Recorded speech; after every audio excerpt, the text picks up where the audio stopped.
గతంలో ఆటోకి డబ్బులు ఇచ్చేవాళ్ళు కదా, ఇప్పుడు ప్రభుత్వం అవుతుందంటారా? ఏం పని లేదు.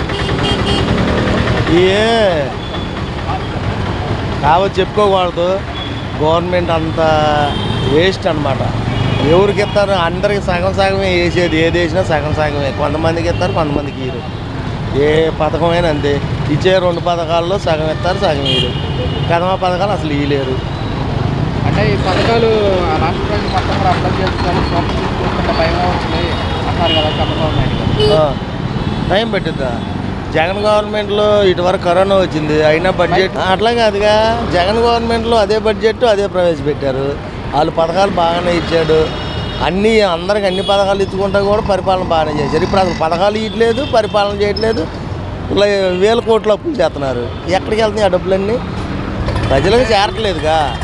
ఇటువరకు గవర్నమెంట్కి ఏమన్నా అచ్చు గుద్దుకున్నారా ఏంటి? ఇప్పుడు వీళ్ళు గుద్దుకోపోవటానికి అది. అంటే ఈరోజు ప్రళయం వచ్చేసి వరద వచ్చేసి వరదలు అందరూ కరోనా వచ్చింది జగన్మోహన్ రెడ్డి గారి టైంలో 2 సంవత్సరాలు. అయినా అందరికి పథకాలు ఇచ్చాడు, అందరూ హ్యాపీగా బతికారు, అందరూ శుభ్రంగానే జరిగినాయి. అది దీనికంటే 10 రెట్లు ఎక్కువ విపత్తు అది. ఇది వరద ఒక్క విజయవాడకు వచ్చింది, రాష్ట్రం అంతా రాలేదుగా.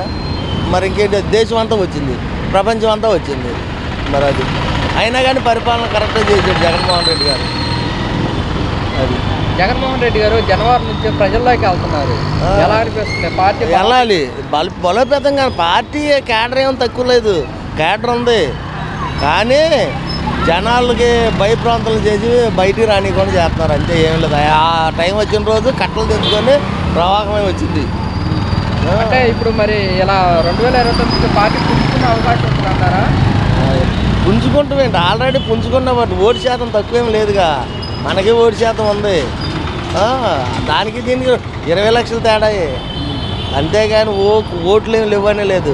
ఓటు శాతం మన ఒక్క పార్టీకి ఓటు శాతం దానికంటే 20 లక్షల తేడా. ఈ 3 పార్టీలు కలిస్తే అంత ఉంది, మన ఒక్క పార్టీకి అంత ఉంది.